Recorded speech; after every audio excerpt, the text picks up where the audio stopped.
విడుమొరటోడు అని వాళ్ళు వీళ్ళు ఎన్నెన్ని అన్న పసి పిల్లవాడు నవాడు.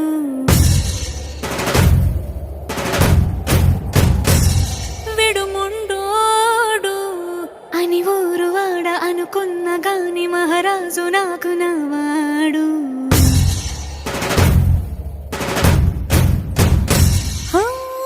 మాట పెడుసైనా మనసులో వెన్న రాయిలా ఉన్నవాడిలోన దేవుడెవరికి తెలుసును నాకన్నా. సూసేకి అగ్గిరవ్వ మాది